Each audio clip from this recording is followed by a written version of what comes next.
आज की मुरली है 17 अप्रैल 1983 की और टॉपिक है कर्मातीत स्थिति के लिए समेटने और सामने की शक्तियों माना समाने की शक्तियों को की आवश्यकता।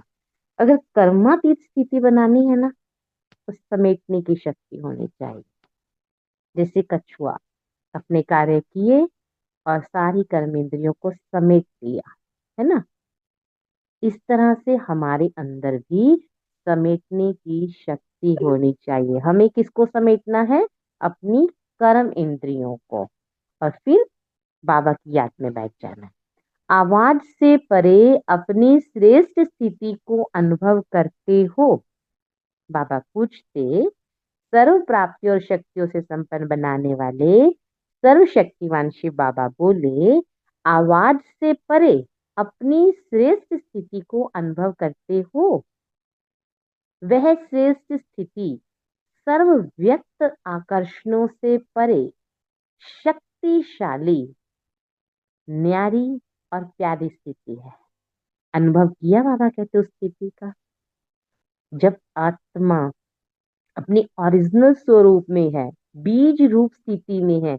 बाबा कहे उस न्यारी प्यारी स्थिति को महसूस किया है।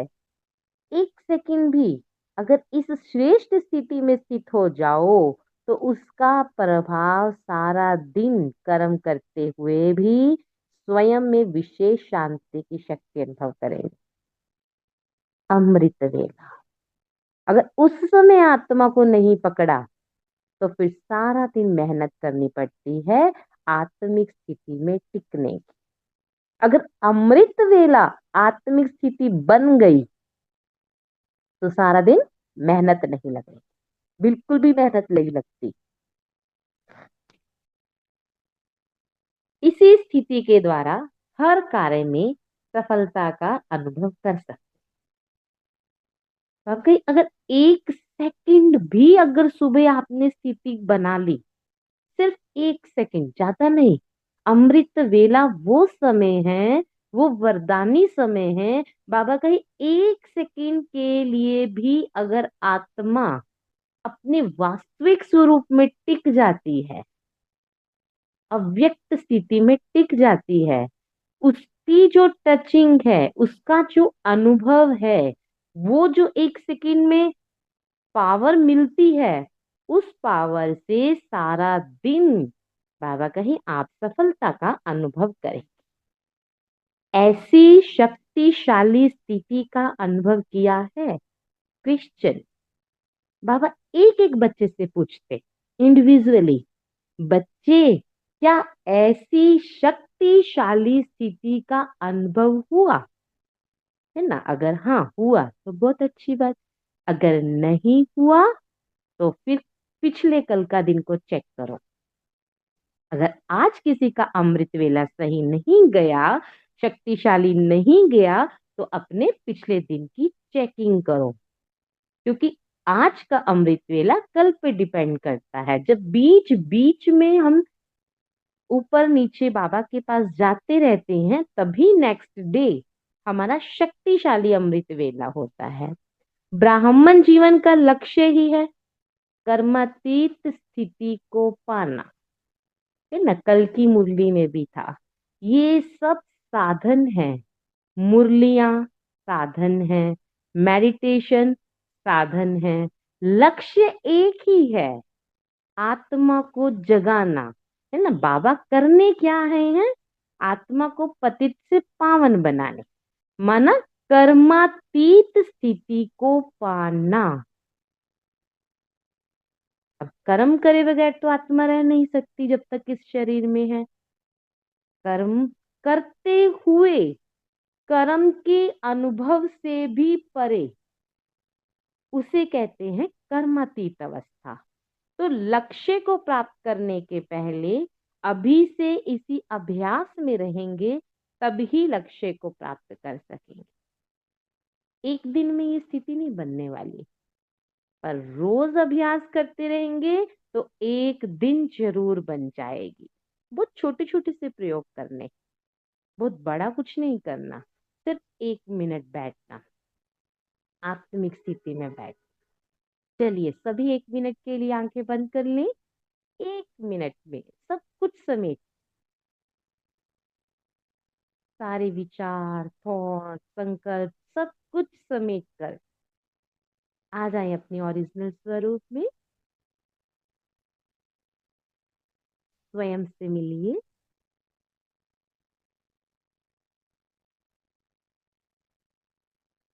स्वयं को अनुभव कर। ये प्राण ऊर्जा, ये चैतन्य शक्ति, ये हूं मैं। Point option. बाबा कहें, इसी लक्ष्य को पाने के लिए विशेष स्वयं में समेटने की शक्ति, समाने की शक्ति आवश्यक है। अच्छा, अभी हमने एक्सरसाइज की कि सभी सब कुछ समेट लें। जिसको तो समेटना आता है उसने तो समेट लिया, परंतु जिसको विधि नहीं पता है ना, जिसको विधि ही नहीं पता कि समेटते कैसे हैं सारे विचारों को, वो नहीं समेट पाएगा। या फिर जिसको अभ्यास नहीं है इतनी जल्दी, उसको तो समय लग जाएगा समेटते समेटते। इतने में गाड़ी छूट जाएगी। बाबा ने परसों मुड़ने में कहा था, मैं तो 1 मिनट में आवाज लगाऊंगा। बच्चे तो फिर रह जाएंगे, आप तो तैयारी करते रह जाओगे, है ना। तो अभ्यास क्या करना, दो विशेषताओं का। अगर चाहते हैं अमृत वेला पावरफुल हो, वंडरफुल हो, तो सारा दिन अभ्यास करते रहना, बीच बीच में समेटने का। और कब समेटना है, ब्रेक कब लगाई जाती है? खाली सड़क पर तो ब्रेक नहीं लगाते ना, जब बहुत ट्रैफिक होती है तब अलर्ट हो जाते हैं। मतलब जब आपको लगे कि बहुत काम है आसपास, बुद्धि बहुत बहुत बहुत ज्यादा बिजी है, तब 1 सेकेंड, 1 सेकेंड का हमें पॉज लेना है और सब कुछ समेटने का अभ्यास करना है। 1 दिन नहीं होगा, 2 दिन नहीं होगा, 15 दिन करते रहेंगे तो वो स्थिति बन जाएगी। जब हम पहले पहले हो सकता है 5 मिनट लगे, फिर 4 लगे, लेकिन धीरे धीरे बाबा ने कहा वो स्थिति बन जाएगी जब 1 सेकेंड में हम सब कुछ समेट लेंगे। और दूसरा, समाने की शक्ति। समुद्र में है सारी नदियों को समाने की शक्ति, है ना। ऐसे हमें भी सबके गुणों को समा लेना है, सबके अवगुणों को समा लेना है, एक हो जाना है बिल्कुल बाबा के साथ। मना सब कुछ बाबा में समा देना है।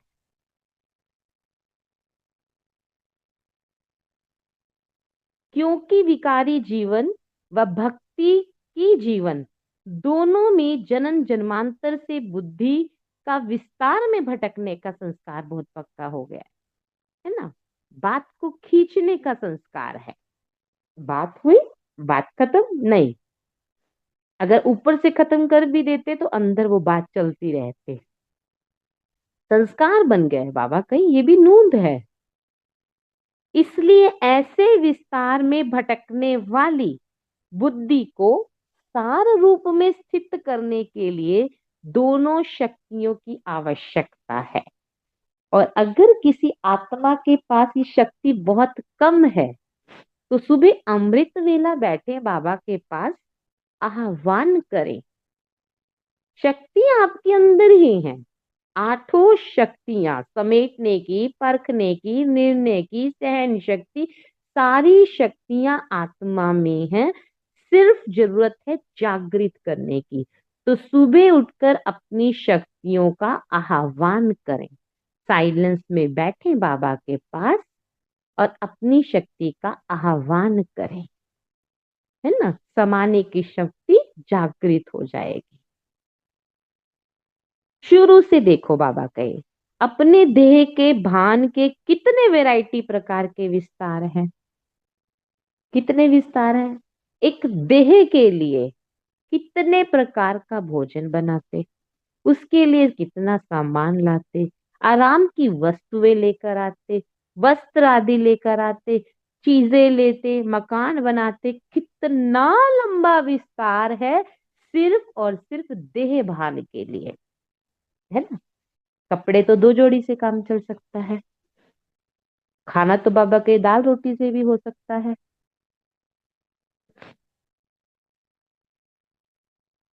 मैं बच्चा हूँ, मैं जवान हूँ, मैं बुजुर्ग हूँ, मैं फलाने फलाने ऑक्यूपेशन वाला हूँ।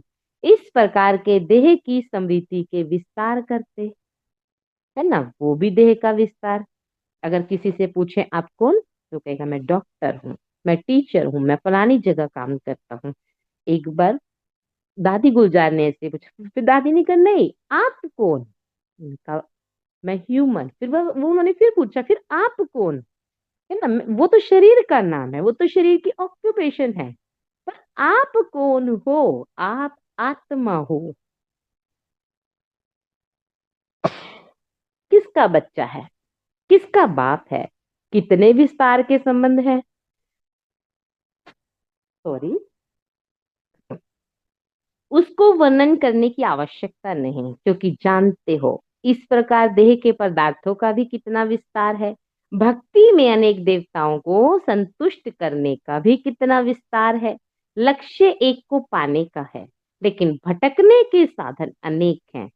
इतने सभी प्रकार के विस्तार को सार रूप में लाने के लिए समाने की और समेटने की शक्ति चाहिए, है ना। बाबा ने कहा फैलावा तो इतना फैला लिया, अब उसको समेटना आना चाहिए। सर्व विस्तार को एक शब्द में समा देना, वो क्या, वो एक शब्द क्या है, बिंदु। मैं भी बिंदु, बाप भी बिंदु।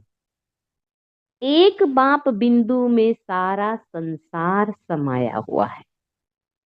ये तो अच्छी तरह से अनुभवी हो गए हो ना।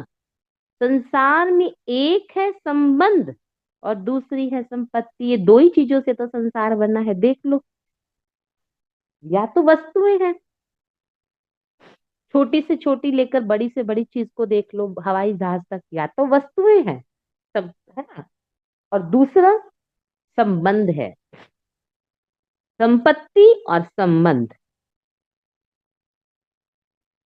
सर्व संबंध, संपत्ति की प्राप्ति, सुख शांति खुशी, ये भी अनुभव किया है या भी करना है। तो क्या हुआ, विस्तार सार में समा गया ना। अपने आप से पूछो, अनेक तरफ विस्तार में भटकने वाली बुद्धि समेटने की शक्ति के आधार पर एक में एकाग्र हो गई है ना। इतना समय से हम ज्ञान में हैं, तो पूछो स्वयं से, क्या अब मेरी बुद्धि ने और वस्तुओं में भटकना बंद कर दिया है। दादी जानकी कहा करते थे कि विदेश में जाएं, कहीं भी जाएं, और वहां से एक वस्तु भी खरीद कर ना ले आए, सच्चा वैरागी वो है कि कुछ नहीं चाहिए आत्मा, कुछ भी नहीं। जो लिमिट की चीज चाहिए, जिस दुकान पर जाना है गए, और वहां पर भी जो चीज चाहिए वही, माना आंखों की चंचलता भी नहीं, क्या क्या पड़ा है, समेट लिया सबको, कर्मेंद्रियों को भी समेट लिया। बाजार में देख के इधर उधर भी नहीं, चकाचौंध में भी नहीं है। घूमने जा रहे हो तो फिर बात अलग है, अगर कुछ खरीदने जा रहे हो तो एकाग्र हो गई है बुद्धि। वह अभी भी कहीं विस्तार में भटकती है। समेटने की शक्ति और समाने की शक्ति का प्रयोग किया है, या सिर्फ नॉलेज नॉलेज है बाबा के। अगर इन दोनों शक्तियों का प्रयोग करना आता है, तो उसकी निशानी है सेकंड में जहां चाहो जब चाहे बुद्धि उसी स्थिति में स्थित हो जाएगी। बाबा ने निशानी बता दी। अगर कोई कहे मेरे अंदर ये दोनों पावर है, समेटने की भी और समाने की भी, माना कोई कुछ भी कहे, प्रशंसा निंदा सब में एक समान, सब कुछ समा लेता हूं मैं अपने अंदर, है ना। उसके अंदर अपने पुराने अनुभवों को भी समाना, वहां पर चेकिंग करनी है समाया है या दबाया है, अपने विकारों को समाया है या विकारों को दबाया है। अगर विकार दबाए हैं तो कब तक दबे रहेंगे, वो बवंडर बनकर निकलेंगे। और समाया कैसे जाता है, समाया जाता है समझ के साथ, पूरी नॉलेज के साथ समाया जाता है। क्या हानि है, क्या लाभ है इस विकार से, और कैसे इच्छा से उस विकार को छोड़ रहे हैं, सब कुछ जानते बूझते जब किसी चीज का त्याग किया जाता है उसे समाना कहते हैं। जैसे स्थूल सवारी में पावरफुल ब्रेक होती है तो उसी सेकंड में जहां चाहे वहां रोक सकते हैं। साइकिल, मोटरसाइकिल, कार, जहां चाहे वहां गाड़ी को, सवारी को उसी दिशा में ले जा सकते। ऐसे स्वयं शक्ति अनुभव करते हो, एकाग्र होने में समय लगता है या व्यर्थ से समर्थ की ओर बुद्धि को स्थित करने में मेहनत लगती है। बाबा बार बार कहे अब समय चेक करने का है ना। जब टीचर सिलेबस करा देता है तो बीच बीच में कहता है बच्चे मम्मा को टेस्ट देना आज जाकर, कितना याद हुआ, या लिख कर देखना, स्वयं को सुना कर देखना। तो बाबा कहे चेक करके देख लो, फाइनल पेपर सिर पर आ गए हैं, बीच में चेक करके देख लो। ऐसा ना हो कि उस समय चेक करके देखो, है ना। जब गाड़ी कहीं लंबे टूर पर लेके जानी होती है तब भी बीच में एक बार चेक करते हैं कि ब्रेक ब्राक ठीक है ना, सब कुछ। तो बाबा कहे गाड़ी आ गई है, चेक करके देख लो। अगर समय और मेहनत लगती है तो समझो दोनों शक्तियों की कमी है। संगम युग के ब्राह्मण जीवन की विशेषता ही है सार रूप में स्थित हो और सदा सुख शांति के, खुशी के, ज्ञान के, आनंद के झूले में झूलना। ब्राह्मण जन्म लिया, शूद्र जन्म से छुट्टी, अब तक जो जीवन जिया उसको सार में समा लिया। अब उसका विस्तार नहीं, हम ये करते थे, हम यहाँ करते थे, वहां जाते थे, ऐसा करते थे। पुरानी बातें माना पूर्व जन्म की कहानियां बन चुकी हैं अब वो, जो शायद याद कराने पर याद आती हैं। वो है समाना। सर्व प्राप्तियों के संपन्न स्वरूप के अविनाशी नशे में स्थित रहो। अब क्या करना है, अब आप हो ब्राह्मण, मानते हो ना सभी। हाँ, पहले तो मानना जरूरी है कि हम ब्राह्मण आत्माएं हैं। और अब बाबा कहे आप ब्राह्मण आत्माओं को आपकी प्राप्तियों के संपन्न स्वरूप के अविनाशी नशे में रहना है। सदा चेहरे पर प्राप्ति ही प्राप्ति होनी चाहिए, उस संपन्न स्थिति की झलक और फलक दिखाई दे। जब सिर्फ स्थूल धन से संपन्न विनाशी राजाई प्राप्त करने वाले राजाओं के चेहरे पर भी द्वापर के आदि में चमक थी, है ना, उनके पास स्थूल धन और उनको इतनी खुशी, तो आपके पास तो बाबा का इतना बड़ा खजाना, इतनी सूक्ष्म प्राप्तियां हो रही हैं। चाहे हमें दिखे ना दिखे, खजाने तो मिल रहे हैं, तो कितना नशा होना चाहिए। यहाँ तो अविनाशी प्राप्ति, वो धन एक जन्म का, और जो आपको धन मिल रहा है ये 21 जन्म चलने वाला है। वैसे तो सारे 84 जन्म ही चलेगा, पर मेन 21 जन्म पवित्रता धारण करते हो तो 21 जन्म पवित्र रहोगे, प्रेम स्वरूप रहोगे, ज्ञान स्वरूप रहोगे, शांत स्वरूप रहोगे। ऐसे अनुभव करते हो, बाबा के इस नशे का अनुभव करते हो, या सिर्फ अनुभव सुन करके ही खुश होते हो। पांडव सेना विशेष है ना, पांडव सेना को देख हर्षित जरूर होते हैं, लेकिन पांडवों की विशेषता है उन्हें सदा बहादुर दिखाते हैं, कमजोर नहीं। अपने यादगार चित्र देखे हैं ना, चित्रों में भी महावीर दिखाते हैं, है ना, हनुमान को महावीर दिखाया।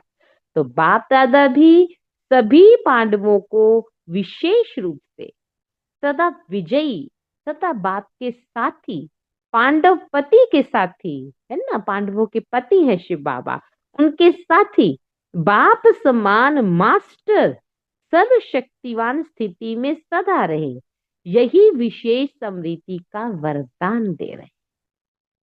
भले नए भी आए हों, लेकिन हो तो कल्प पहले की अधिकारी आत्माएं, इसलिए सदा अपने संपूर्ण अधिकार को पाना ही है, इसी नशे और निश्चय में सदा रहना। समझा? अच्छा, है ना? बाबा के पूरा वर्षा प्राप्त करना है, आज की धारणा में भी था, बाबा को पढ़ाई पढ़कर पूरा वर्षा लेना है। तो बाबा यहाँ भी कहे कि अपना अधिकार पाना है, वो भी संपूर्ण अधिकार। तो बाबा याद प्यार देते, सदा सेकंड में बुद्धि को एकाग्र कर, सर्व प्राप्ति को अनुभव कर, सदा सर्व शक्तियों को संपन्न प्रमाण प्रयोग में लाते, सदा एक बाप में सारा संसार अनुभव करने वाले, ऐसे बाप में सारा संसार अनुभव करने वाले, ऐसे संपन्न और समान श्रेष्ठ आत्माओं को बाप दादा का याद प्यार और नमस्ते। चलिए हम भी बाबा को याद प्यार देते हैं। हम सब रूहानी बच्चों के रूहानी बाप दादा को दिल व जान से, शिकवा प्रेम से नमस्ते, गुड मॉर्निंग, शुक्रिया मीठे बाबा। पार्टियों के साथ मुलाकात है, अधर कुमारों के साथ बाबा की मुलाकात। ऐसा श्रेष्ठ भाग्य कभी अपने लिए सोचा था, है ना? कभी उम्मीद भी नहीं थी कि इतना श्रेष्ठ भाग्य हमें प्राप्त हो सकता है, लेकिन ना उम्मीद आत्माओं को बाप ने उम्मीदवार बना दिया। ना उम्मीदी का समय अब समाप्त हो गया। अभी हर कदम में उम्मीद रहती है कि हमारी सफलता है ही। यह संकल्प तो नहीं आता कि पता नहीं होगा या नहीं होगा। किसी भी कार्य में, चाहे स्वयं के पुरुषार्थ में, चाहे सेवा में, दोनों में ना उम्मीदी का संस्कार समाप्त हो जाए। कोई भी संस्कार, चाहे काम का, चाहे लोभ का, चाहे अहंकार का, बदलने में ना उम्मीदी ना आए कि मैं नहीं बदल सकता। ऐसे नहीं कि मैं तो बदल ही नहीं सकता, ये तो बदलना बड़ा मुश्किल है, ऐसा संकल्प भी ना आए बाबा कहे। क्योंकि अगर अभी नहीं खत्म करेंगे तो फिर कब करेंगे? अभी तो दशहरा है ना। इसमें सदा विजय का उमंग उत्साह रहे, ना उम्मीदी के संस्कार नहीं रहने चाहिए बाबा कहे। कोई भी मुश्किल कार्य इतना सहज अनुभव हो जैसी कोई बड़ी बात है ही नहीं, क्योंकि अनेक बार कार्य कर चुके, कोई नई बात नहीं कर रहे हैं। कई बार की हुई बात को ही तो रिपीट कर रहे हो। कल पहले भी ये संस्कार छोड़े थे और अब भी छोड़ रहे हो और छोड़ने हैं। कभी कोई स्वभाव संस्कार में संकल्प ना आए कि पता नहीं परिवर्तन होगा भी या नहीं होगा। सदा के विजयी, कभी कभी के विजयी नहीं हो, कल्प कल्प के विजयी हो। अगर कोई स्वप्न में भी कमी हो तो उसको सदा के लिए समाप्त कर देना है। ना उम्मीद को सदा के लिए उम्मीद में बदल देना बाबा कहे। निश्चय अटूट है तो विजय भी सदा है। निश्चय में जब क्यों क्या आता है तो विजय और प्राप्ति में कुछ ना कुछ कमी पड़ जाती है। तो सदा उम्मीदवार माना सदा के विजयी, है ना। जो लाइन में खड़े हैं वही तो उम्मीदवार हैं रेस को जीतने के। जो निकल ही गए उम्मीदवार कैसे रहे? ना उम्मीदों को सदा काल के लिए उम्मीदों में बदलने वाली, सदा अपने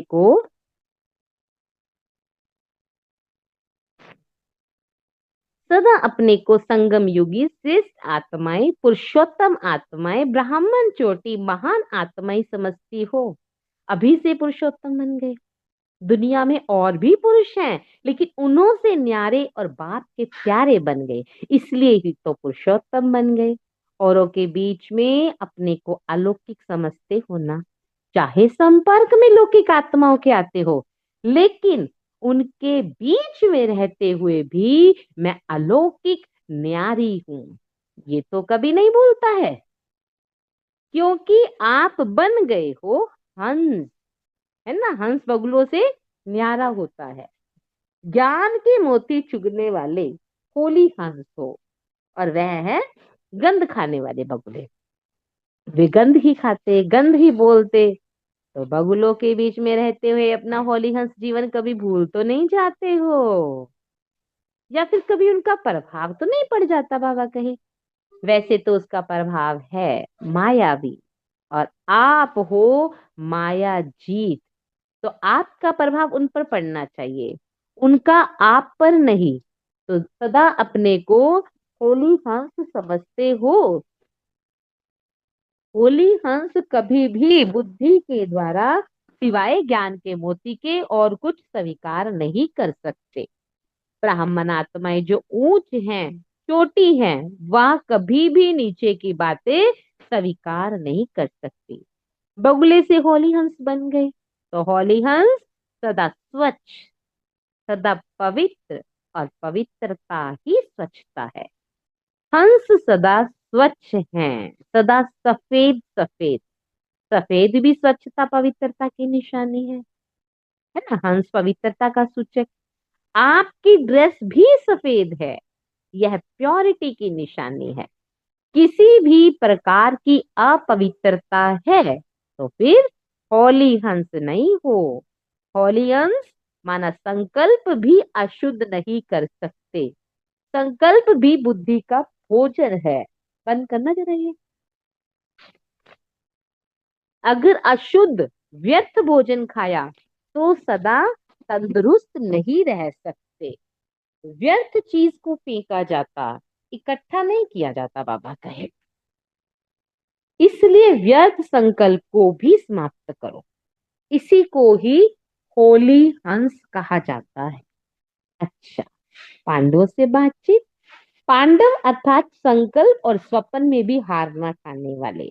विशेष ये स्लोगन याद रखना कि पांडव अर्थात सदा विजयी। स्वप्न भी विजय का आए, है ना, स्वप्न में भी विजय। इतना परिवर्तन करना, सभी जो बैठे हो विजयी पांडव हो।